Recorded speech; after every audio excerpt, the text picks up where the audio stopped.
আসসালামু আলাইকুম। বাংলাদেশের বিভিন্ন স্থানের পলিটেকনিক ইনস্টিটিউটের শিক্ষার্থীবৃন্দ, আমার এই প্রেজেন্টেশনে তোমাদের আমন্ত্রণ জানাচ্ছি। আশা করি সবাই ভালো আছো। আমি মোহাম্মদ রেজাউল বাহার, ওয়ার্কশপ সুপার ও বিভাগীয় প্রধান সিভিল, বরিশাল পলিটেকনিক ইনস্টিটিউট তোমাদের সাথে আছি। তোমাদের সাথে আমার ক্লাস ডিজাইন অফ স্ট্রাকচার 1 ষষ্ঠ পর্বের এটি একটি সাবজেক্ট। আজকে তার চ্যাপ্টার নাম্বার 7 আলোচনা করব। আর এটা আমার লাইভ ক্লাস 2। আমি আজকে আলোচনা করব রেক্ট্যাঙ্গুলার বিম ডিজাইন WSD মেথডের ধাপসমূহ, steps of rectangular beam design WSD method. প্রিয় শিক্ষার্থীরা, প্রিয় শিক্ষার্থীবৃন্দ, ক্লাসে পাঠ শুরু করার আগে আমি তোমাদের ফেসবুক লাইভ ক্লাস 1 এর সব প্রশ্ন ছিল, কেউ কমেন্টস করেছো, কেউ মেইল করেছো, কেউ মেসেজ দিয়েছো, কেউ ফোন দিয়েছো, যে তোমাদের যে প্রশ্নগুলো ছিল সেই প্রশ্নগুলো আমি আগে একটু উত্তর দিতে চাই। আমি আনন্দিত যে তোমরা মনোযোগ দিয়ে অনেকেই দেখেছো, যার কারণে কেউ কেউ তো 2বারও মেইল করেছো। ঢাকার সোহাগ 2বার মেইল করেছো এবং তোমার উত্তর তুমি পেয়ে গেছো আশা করি। তোমাদের যে প্রশ্নগুলো সেগুলো আমি তোমাদের কমেন্টস, মেইল বা ফোন দিয়ে যে প্রশ্নগুলো করেছো সেগুলো আমি উত্তর দেব। তার আগে আমি রাজশাহীর আব্দুল আহাদের একটা প্রশ্নের উত্তর দিয়ে তারপরে সেই প্রশ্নগুলোয় যাচ্ছে। আব্দুল আহাদ, এবং অনেকেই হয়তো বা এই জিনিসটা তোমাদের মাথার ভিতরে আছে, কিন্তু হয়তো কমেন্টস করো নাই। আমি আমার শিক্ষকতার অভিজ্ঞতা দিয়ে এটা দেখেছি। আব্দুল আহাদ যেটা বলেছে, স্যার আপনার ক্লাসটা আকর্ষণীয় ছিল, কিন্তু বাংলায় হলে ভালো হতো। এটা অনেকেরই মনের প্রশ্ন। আমি একটু তোমাদের ডিটেলস বলে যাই, কারণ তোমরা বাংলাদেশকে উন্নয়নের পথে নিয়ে যাওয়ার একটা বড় অস্ত্র, তোমরা একটা বড় হাতিয়ার। তোমাদেরকে অবশ্যই যোগ্য হতে হবে, কম্পিটেন্ট হতে হবে, সারা বিশ্বের সাথে তাল মিলিয়ে চলতে হবে। খেয়াল করো, এখানে ultimate strength of concrete, allowable stress of concrete, width of beam, depth of beam, span, এই সমস্ত কথাগুলা টেকনিক্যাল টার্ম, আর খুবই সহজ। আলটিমেট মানে সর্বোচ্চ, স্ট্রেংথ মানে শক্তি, কনক্রিট কনক্রিট। তোমরা হয়তোবা তোমাদের যে গাইড বইগুলো আছে সেই গাইড বইতে হয়তোবা লিখেছে কনক্রিটের সর্বোচ্চ শক্তি বা কনক্রিটের অনুমোদনযোগ্য পীড়ন।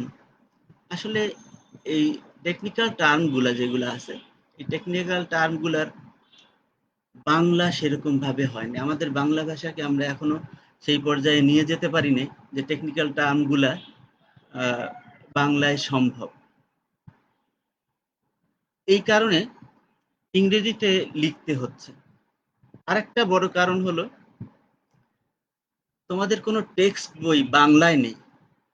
যেহেতু বাংলা সেই মানে যায় নেই, অনেক দেশে চলে গেছে, চায়না, জাপান, অস্ট্রেলিয়া, অনেক দেশ চলে গেছে। অস্ট্রেলিয়াতে ইংরেজি ল্যাঙ্গুয়েজ। তারপরেও অন্যান্য উন্নত যেগুলা বিশ্ব, তারা নিজেদের মতো করে করতে পারছে তাদের ভাষা দিয়ে, কারণ তারা সেই পর্যায়ে তাদের ভাষাকে নিয়ে গেছে। আমরাও হয়তো অদূর ভবিষ্যতে নিয়ে যাব, তোমরাই নিয়ে যাবে, সেজন্য তোমাদেরই যোগ্য হতে হবে। কিন্তু আপাতত ইংলিশের কোনো বিকল্প নেই। সিভিল ইঞ্জিনিয়ারিং এর বইয়ের ক্ষেত্রেও টেক্সট বই আমার দেখা মতে, জানা মতে শুধু একটা আছে, AutoCAD 2D 3D by engineer Shah Alam. এই একটা টেক্সট বই বাংলায় আছে যেটাকে টেক্সট বই বলা যায়, আর কোনো বইকেই টেক্সট বই বলা যায় না। তা তোমাদের বই যদি না থাকে তাহলে তোমরা শিখবা কিভাবে? একজন ভালো ইঞ্জিনিয়ার কিভাবে হবে? গাইড থেকে পাস করা হয়তো বা সম্ভব, কিন্তু একজন ভালো ইঞ্জিনিয়ার হতে গেলে তোমাকে টেক্সট বই একটা না, একাধিক টেক্সট বই ঘাটতে হবে, বিভিন্ন জায়গা দেখতে হবে, বুঝতে হবে, তখন তুমি ভালো ইঞ্জিনিয়ার হবে। এটা হয়তো অনেকেরই প্রশ্ন, সেজন্য আমি একটু বলে গেলাম। আরেকটা জিনিস প্রসঙ্গক্রমে বলি, টিচার, টেক্সট বুক, এই দুইটা তোমাদের সাথে নিয়ে না চললে তোমরা ভালো ইঞ্জিনিয়ার হতে পারবে না। সুতরাং টেক্সট বই, টিচার তো ক্লাসে পাচ্ছ, তাদের সাথে সুসম্পর্ক রাখবা, জিজ্ঞাসা করবা, প্রশ্ন, কোশ্চেন অ্যান্সার, এটা খুব ইম্পর্টেন্ট জিনিস।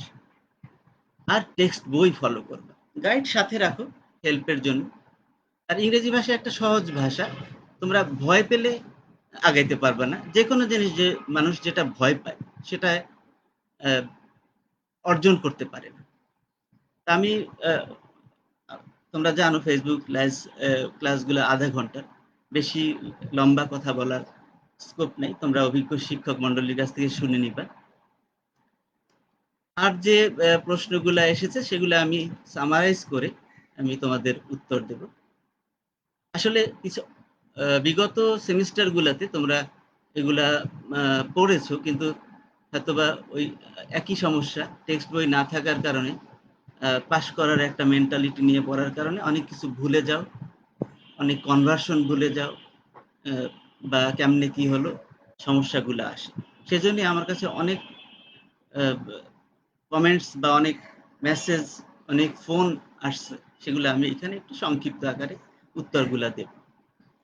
উত্তরগুলো আমি মেমোরাইজ দিস, মনে রাখবে, এইগুলা এই আকারে দিচ্ছি। কিন্তু এটাকে তোমরা শুধু, এখানে আমি অল্প কিছু কথা বলবো, তোমরা ডিটেলস এই করোনা ভাইরাসের সময়ও পেয়ে যাচ্ছ, পিছনের গুলাও একটু ভিতরে নিজেদের মানে করায়ত্ত করো, আয়ত্ত করো, যাতে তোমরা একটা ভালো ইঞ্জিনিয়ার হতে পারো, কারণ তোমাদের দিকে বাংলাদেশ তাকিয়ে আছে। দেখো, 1 কেজি সমান 2.204 পাউন্ড, এটা তোমরা আগেই জেনেছো। 1 কিপ, এটা হয়তো বা অত প্রয়োজন হয় নাই, কিন্তু শোনার কথা। 1 কিপ সমান 1000 pound. 1 KG per centimetre square is equal two 14.22 pound per square inch, PSI, pound per square inch. প্রতি সেন্টিমিটার স্কোয়ারে এত পাউন্ড হবে কনভার্সনটা, কেজি আর মানে এমকেএস থেকে এফপিএস এ কনভার্সন। এখন সারা বিশ্ব এসআই ইউনিটে চলছে, সবাই ফ্যামিলিয়ার হওয়ার জন্য এসআই ইউনিটে চলতেছে। এখন প্রেসারকে প্যাসকেলে বলি আমরা। 1 pascal is equal to 1 newton per metre square. 1 newton per metre square. 1 megapascal is equal to 1 newton per millimetre square. এখানে খেয়াল করো, প্যাসকেল থেকে যখন মেগাপ্যাসকেলে গেলাম, তাহলে কিলোতে গেলে 10 টু দি পাওয়ার 3, আর মেগায় গেলে আরো 10 টু দি পাওয়ার 3, মানে 10 টু দি পাওয়ার 6 দিয়ে গুণ করলে এটাই নিউটন পার মিটার স্কোয়ার আসছে, এখানে কিন্তু নিউটন পার মিলিমিটার আসবে। মিটারকে মিলিমিটার বানাইতে হলে 1000 দিয়ে গুণ করতে হবে, 1000 মানে 10 টু দি পাওয়ার 3, আর এর উপরে একটা স্কোয়ার যেহেতু আছে, সুতরাং 10 টু দি পাওয়ার 3 এর উপরেও একটা স্কোয়ার পড়বে, সুতরাং এটা 10 টু দি পাওয়ার 6 দিয়ে গুণ ভাগ যাই করে, তখন তোমার এই রেজাল্টটা চলে আসবে, এই রেজাল্টটা। তাহলে 1 MP is equal to 1 newton per millimetre square, এটা মনে রাখবা। এফপিএস এর সাথে মেগাপ্যাসকেলের যে কনভার্সন, সেটা হলো 1 এমপিএ সমান 145.037 পিএসআই, পাউন্ড পার স্কোয়ার ইঞ্চ, এটা মেগাপ্যাসকেল। 1 কেএসআই সমান 6.894 মেগাপ্যাসকেল। 1 কেএসআই সমান 1000 পিএসআই। 1 কেএসআই, এই কে দিয়ে কিপ বলে, এটা এফপিএস সিস্টেম, এই সিস্টেমটা এফপিএস সিস্টেম।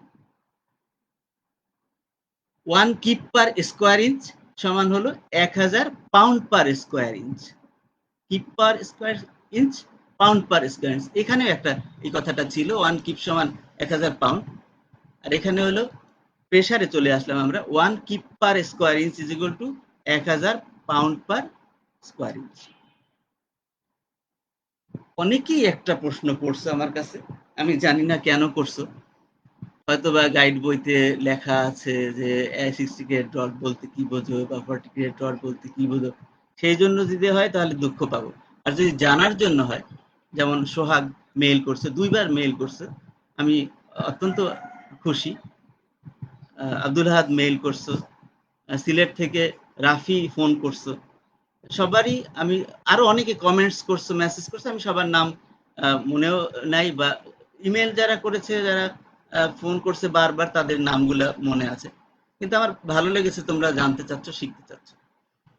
60 গ্রেড রড বার, রড যেগুলা 60 গ্রেড রড গুলা বা 60 গ্রেড বার গুলা, তার মানে যার, যে রডের ইল্ড স্ট্রেংথ বা আলটিমেট স্ট্রেংথ, সর্বোচ্চ ক্ষমতা 60 কেএসআই, 60 কেএসআই,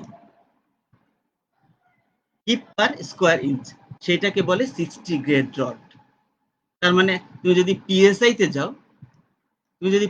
তে যাও, তাহলে 1000 দিয়ে গুণ করো, মানে 60,000 পিএসআই, যে রডের আলটিমেট স্ট্রেংথ বা ইল্ড স্ট্রেংথ, সেটাই হলো 60 গ্রেড বার। এটাকে যদি মেট্রিকে বলো, তাহলে 420 মেট্রিক গ্রেড বার বলতে পারো। তার মানে এসআই ইউনিটে তুমি চলে গেলে, এফপিএস থেকে এসআই তে চলে গেল। 40 ইউনিটে কিভাবে হলো?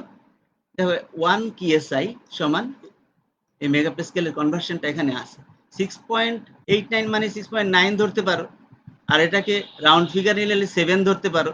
তাহলে 7 × 60, খেয়াল করো, 7 × 60, এখান থেকে এখানে 7 × 60, 6×7 = 42, 420 মেট্রিক গ্রেড। একই রকম ভাবে তুমি 40, 75 সব কনভার্ট করতে পারবা। শুধু খেয়াল রাখতে হবে তোমার ইউনিটটার কনভার্সনটা কি, আর কেমনে কনভার্সন হয়। আরো অনেক কথা আছে, যেগুলো তোমরা strength of materials, structural mechanics, তারপরে হাইড্রোলিক্স, স্টেমেটিং, থিওরি স্ট্রাকচারে পড়েছো। এগুলাকে আবার নতুন করে বেসিক জিনিসগুলাকে ভিতরে নিয়ে নাও, তাহলে খুব সহজেই ক্লাস, মানে ভালো একজন ইঞ্জিনিয়ার হতে পারবে এবং বিশ্বের সাথে তাল মিলিয়ে চলতে পারবে। আর একটা কথা, আব্দুল আহাদের মেইল থেকে আর একটা কথা না বললেই নয়, সেটা হলো যে ইংরেজি একটা সহজ ভাষা, এটা তুমি চেষ্টা করলে অল্প সময়ের মধ্যে আয়ত্ত করতে পারবে। এর সাথে সাথে তো আরো কয়েকটা ভাষা শেখা দরকার। অনেকে ইংরেজির সাথে চাইনিজ, জাপানিজ, কোরিয়ান, মালয়েশিয়ান, এগুলা ভাষাও শিখতেছে। যত শিখবা তত তোমার জ্ঞান অর্জনের পথ খুলে যাবে। আর সারা বিশ্বের সাথে ফ্যামিলিয়ার হওয়ার জন্য ইংরেজিটা খুবই দরকার। তুমি যখন পড়াশোনা শেষ করে চাকরিতে যাবে, তখনও কিন্তু তোমার এই এফপিএস এ চলতে হবে। ইউরোপ আমেরিকাও এফপিএস এ চলে, তোমারও এফপিএস এ চলতে হবে। কিন্তু আমরা পড়ানোর সময় কিন্তু এমপিএস পড়াই। সুতরাং তোমাকে বিশ্বের সাথে তাল মিলেই চলতে হবে, ফ্যামিলিয়ার হতে হবে। সারা বিশ্বের সবাই যে কথাগুলা বোঝে, তোমাকে সেগুলাই বুঝতে হবে। আমি আমার আহ, মূল আলোচনা, অর্থাৎ আজকের পাঠে চলে যাই। Steps of rectangular beam design, WSD method. সবগুলো স্টেপ আজকে হয়তো সম্ভব হবে না, আজকে যে কয়টা পারি সেই কয়টা আলাপ করব, নেক্সট ক্লাসে বাকিগুলো করব। প্রথমেই বলে নেই, স্টেপগুলো আসলে ছাত্রদের সুবিধার জন্য, ডিজাইনারদের জন্য স্টেপ লাগে না। ছাত্ররা যাতে খুব সহজে বলতে পারে, করতে পারে ডিজাইন, সেজন্য স্টেপস সিস্টেমটা আছে। এটা অনেক আগে হেনরি পার্কারের একটা বইতে এই সিস্টেমটা ছিল। স্টেপ 1-এ লোড ক্যালকুলেশন করতে হয়, বিমের উপরে কি পরিমাণ লোড আসছে। তো আমাদের কিছু গিভেন ডাটা, কিছু ডাটা দেওয়া থাকে, এ প্রাইম সি অথবা এফ সি দেওয়া থাকবে, এফএস দেওয়া থাকবে, এন দেওয়া থাকবে, স্প্যান এল দেওয়া থাকবে। Super impose load, super impose load তোমরা তো গাইডে যেটা দেখছো, আরোপিত লোড।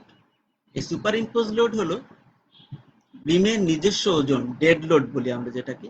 এই নিজস্ব ওজন ছাড়া অন্য সমস্ত লোড গুলাকে যোগ করলে যে লোডটা হয়, সেটাকে বলে আরোপিত লোড বা সুপার ইম্পোজ লোড। তার মানে লাইভ লোড এবং এনভায়রনমেন্টাল লোড। লাইভ লোড সংক্ষেপে আমরা এল বলি, আর আদার্স লোড মানে এনভায়রনমেন্টাল লোড, পরিবেশ থেকে যে সমস্ত লোড আসে। আমি এখানে একটু নোটেশন দিয়ে দিছি। এল দিয়ে লাইভ লোড, ডিএল দিয়ে ডেড লোড, আদার লোডের মধ্যে উইন্ড লোড আছে, এটা অবশ্যই হিসাবের মধ্যে আনতে হবে।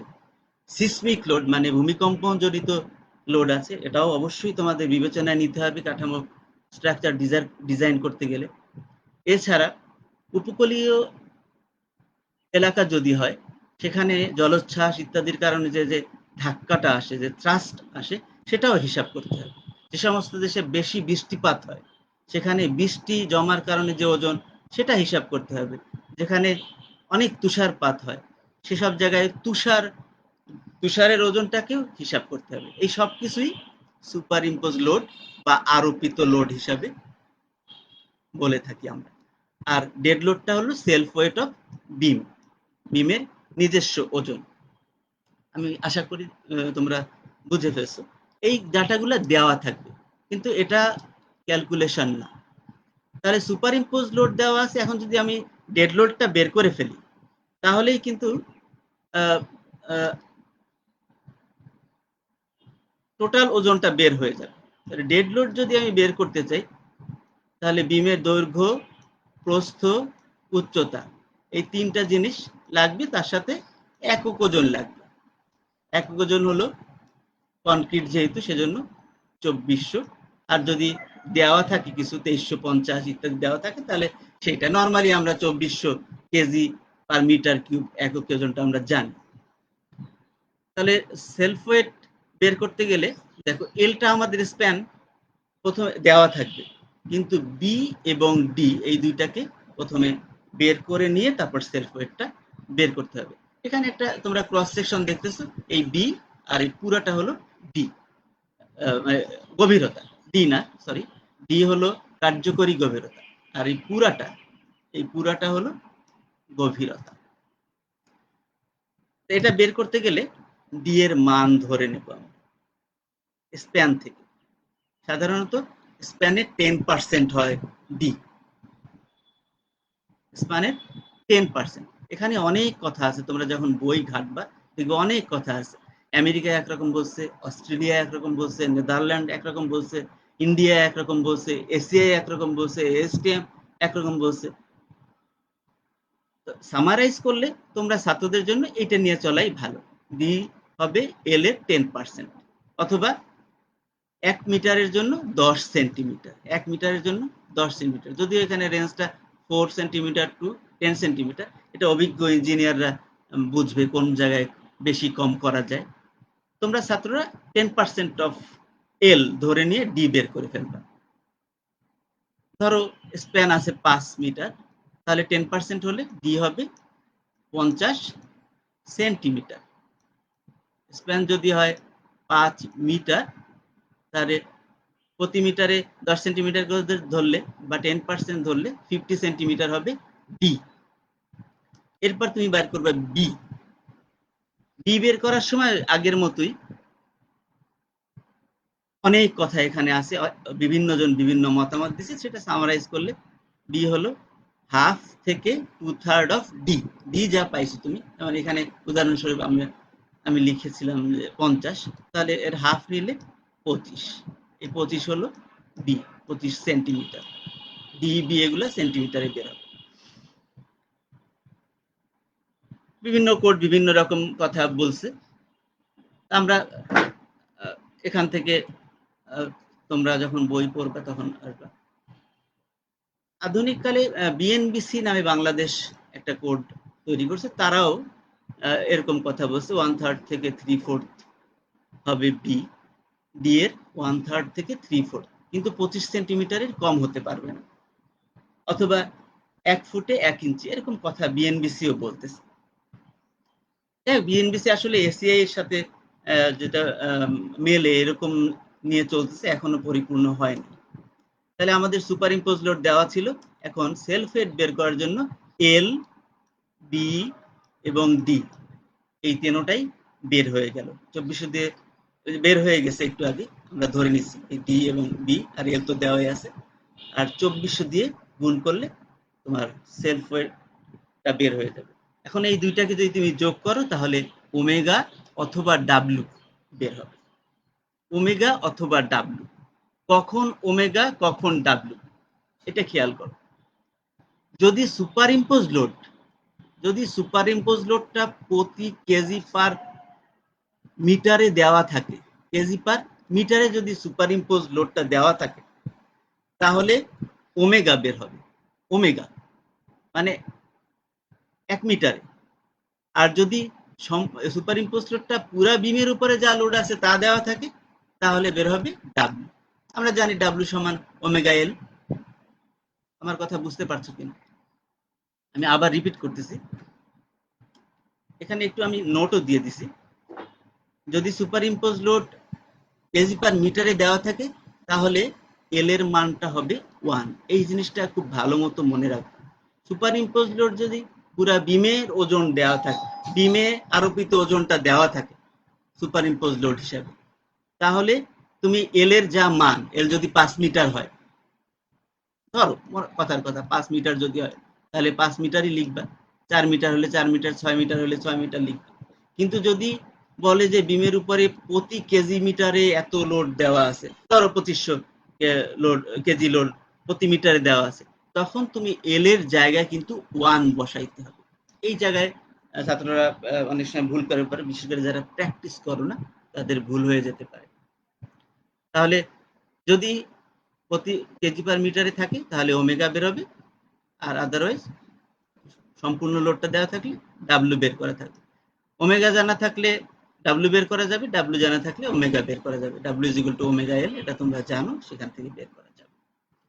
স্টেপ 1 এটা important, load calculation. Load calculation হয়ে গেলে বাকি কাজগুলা সহজেই চলে আসবে। স্টেপ 2 তে যেটা আমরা বের করি, এটা তোমরা থিওরি অফ স্ট্রাকচারে করে ফেলেছো। স্টেপ 2 তে maximum vertical shear force V বের করি। ভি বের করার সূত্র V is equal to W by 2 বা ওমেগা এল বাই 2 যখন সিম্পলি সাপোর্টেড বিম হয় তখন। যদি কন্টিনিউয়াস, ফুললি কন্টিনিউয়াস বিম হয়, তাহলেও ডাব্লিউ বাই 2 বা ওমেগা এল বাই 2। যদি সেমি কন্টিনিউয়াস বিম হয়, সেক্ষেত্রে দুইটা জিনিস। যদি কন্টিনিউয়াস এন্ড হয়, তাহলে ভি বের হবে 0.6 ডাব্লিউ। আর যদি ডিসকন্টিনিউয়াস এন্ড হয়, তাহলে হবে এটা 0.4 ডাব্লিউ। এই জায়গাটা খুব ভালো মতো খেয়াল রাখতে হবে। সেমি কন্টিনিউয়াস বিম, আংশিক অবিচ্ছিন্ন বিম বা এন্ড স্প্যান যা বলো, ফুললি কন্টিনিউয়াস যদি না হয়, তাহলে দুইটা রেজাল্ট। একটা ডিসকন্টিনিউয়াস এন্ডের জন্য, যে পাশে আর বিম নাই, আর একটা কন্টিনিউয়াস এন্ডের জন্য, মানে যে পাশে আরো বিম আছে। যে পাশে বিম মানে কন্টিনিউয়াস এন্ড, সেখানে হবে 0.46 ডাব্লিউ, আর যেখানে ডিসকন্টিনিউয়াস সেটা হবে 0.4 ডাব্লিউ। যদি ক্যান্টিলিভার বিম হয়, তাহলে ডাব্লিউ যা সেটাই ভি।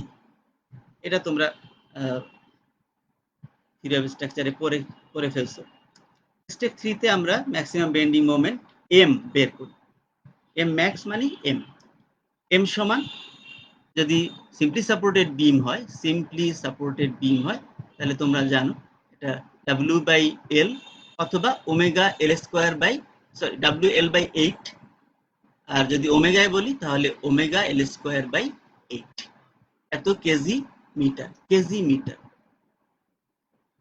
ওমেগা দিয়ে চললে অনেক সময় সুবিধা, অথবা যেটা দেওয়া আছে সেটা নিয়ে চললে সুবিধা। ডাব্লিউ এল বাই 8 বা omega L square by 8 simply supported বিমের জন্য। যদি ফুললি কন্টিনিউয়াস বিম হয়, তাহলে ডাব্লিউ এল বাই 12 বা ওমেগা এল স্কোয়ার বাই 12। যদি সেমি কন্টিনিউয়াস হয়, তাহলে ডাব্লিউ এল বাই 10। আর যদি ক্যান্টিলিভার হয়, তাহলে ডাব্লিউ এল বাই 2, আর ওমেগায় বললে ওমেগা এল স্কোয়ার বাই 2। এগুলো সবই কেজি পার মিটারে বের হয়। কিন্তু আমাদের ইফেক্টিভ ডেপথ বা অন্য কিছু বের করতে গেলে আমাদের লাগবে কেজি সিএম। কেজি মিটার নয়, KG CM, KG into CM. এখানে কেজি ইন্টু মিটার আছে, সিএম, সেজন্য 100 দিয়ে গুণ করতে হবে। মিটারকে সেন্টিমিটার বানানোর জন্য 100 দিয়ে গুণ করতে হবে। আমি এই প্রথম ফর্মুলাটাকে উদাহরণস্বরূপ এখানে লিখছি। এই ছিল ফর্মুলাটা। দেখো 100 দিয়ে গুণ করে কেজি সেন্টিমিটারে আমরা বের করে ফেলছি মোমেন্ট। এরপর যেসব জায়গায় মোমেন্ট তুমি ব্যবহার করবা, এইটাই ব্যবহার করবা। এই 100টা কিন্তু সূত্রের অংশ না, এটা কেজি সিএম বানানোর জন্য। এই কেজি সিএম বানানোর জন্য 100 দিয়ে গুণ করা হয়েছে। আশা করি তোমরা তোমরা এটা আগেই থিওরি অফ স্ট্রাকচারে করে ফেলেছো, আমি একটু স্মরণ করাই দিলাম। স্টেপ 4 ইফেক্টিভ ডেপথ বের করতে হবে। স্টেপ 4 এর সূত্র তোমরা বাড়ির কাজের মধ্যে দেওয়া ছিল, তোমরা সবাই করে ফেলেছো নিশ্চয়ই। আমি প্রশ্নটা করতে পারিনি কথা লম্বা হওয়ার কারণে। বাড়ির কাজটা অবশ্যই করে ফেলবে এবং জমা দিবে। আজকের বাড়ির কাজ ওইখানে 6 পর্যন্ত দেওয়া ছিল, তোমরা আজকের বাড়ির কাজ থাকবে হলো 7 থেকে 10 পর্যন্ত। ডেরিভেশন গুলা প্রথম পেজে যেটা ছিল তার 7 থেকে 10 পর্যন্ত তোমরা বাড়ির কাজ হিসাবে করবে। তো d is equal to root over m by rb, এখানে m আমরা পেয়ে গেছি, b আমরা স্টেপ 1 এ পেয়ে গেছি, r বের করতে হবে। r বের করতে হলে r is equal to half fcj, এটা তোমরা সূত্রের মধ্যে প্রথম ক্লাসেই পেয়ে গেছো এবং সবাই ডেরিভেশন করে ফেলছো বা সূত্রগুলা বুঝে ফেলছো আমি আশা করি। আর এর মধ্যে half FC J K, FC দেওয়া থাকবে, জে এবং কে এই দুই সূত্রের দ্বারা বের করে নিতে হবে। জে এবং কে, এখানে আমি একটা আমার অভিজ্ঞতায় আমি একটা জিনিস দেখেছি যে অনেকেই বুঝতে পারো কিন্তু প্র্যাকটিস কম থাকার কারণে বা অনভিজ্ঞতার কারণে এই কে এবং জে এর মানের ভিতরে বা আর এর কে জে এর মান যখন ভুল হবে তখন আর এর মানও ভুল আসবে। সেজন্য এই রেঞ্জ গুলা মনে রাখবে। কে হলো 0.36 থেকে 0.41 এর মধ্যে থাকবে, এর বাইরে যাবে না। যদি যায় তাহলে বুঝবে তোমার ক্যালকুলেশন ভুল। জে এর মান হবে 0.86 থেকে 0.89, এর বাইরে যাবে না। আর আর এর মান হবে 14 থেকে 16 এর মধ্যে। যদি এর বাইরে যায় তাহলে তুমি বুঝতে পারবে তোমার ক্যালকুলেশনে ভুল হয়েছে, তুমি আবার নতুন করে ক্যালকুলেশন করতে হবে তোমাকে। আর ক্যালকুলেটারেও তোমরা অনেক ফাংশন না জানার কারণেও ভুলগুলা হয়। অবশ্যই ক্যালকুলেটারে তোমাদের ভালো যোগ্যতা মানে চালানোর অপারেট করার সিস্টেমগুলো ভালো জানার দরকার, ফাংশনগুলো সব জানা দরকার। এটা নিজেরা বসে বসে ক্যালকুলেটারের ফাংশন সবগুলো শিখে ফেলে, দেখবে যে ক্যালকুলেশন খুব দ্রুত হয়ে যায়।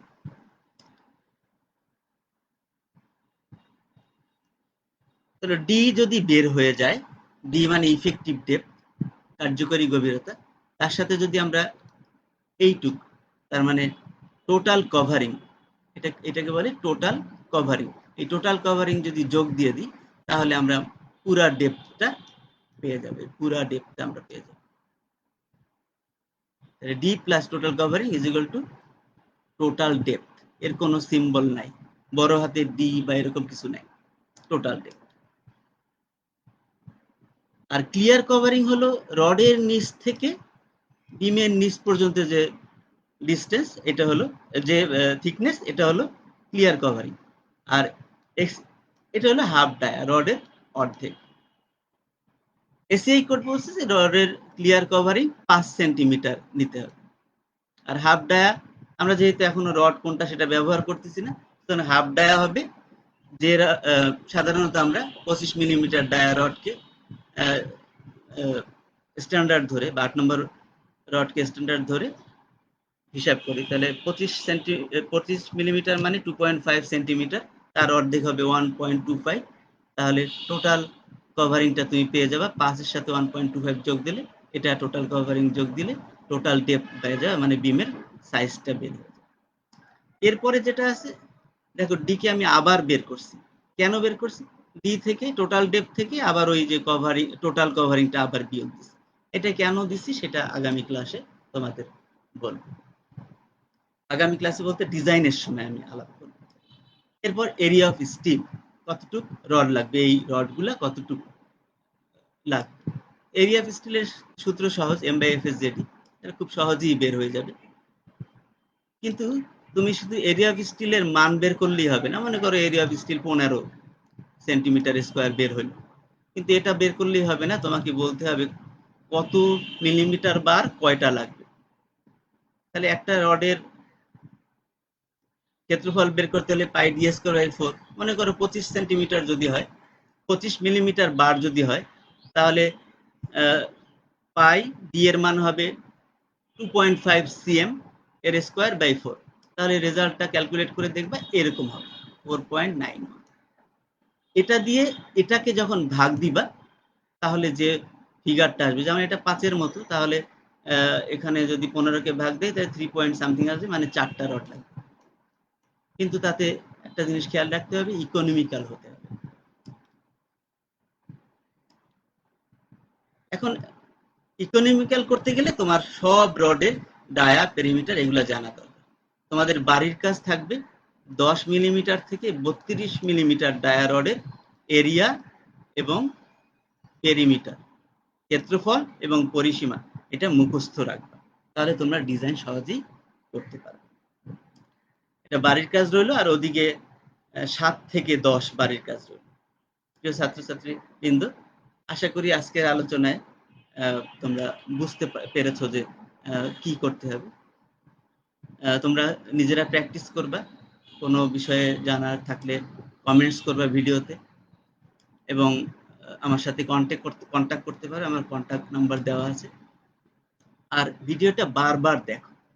জাতীয় দক্ষতা বাতায়ন বা skills.gov.bd এই ওয়েবসাইটটা ভিজিট করলে ভিডিওটা তুমি পাবা, এবং বারবার দেখে খাতা কলম নিয়ে বসবা, পজ করে করে দেখবা, তাহলে তুমি ভালো শিখতে পারবে। তোমাদের সকলের প্রতি আমার ভালোবাসা রইল। বাড়িতে বসে প্র্যাকটিস করো এবং সবাই ভালো থাকো। আজকের মতো আমার ক্লাস আমি এখানেই শেষ করছি। আসসালামু আলাইকুম। আগামী ক্লাসের জন্য আমন্ত্রণ রইল।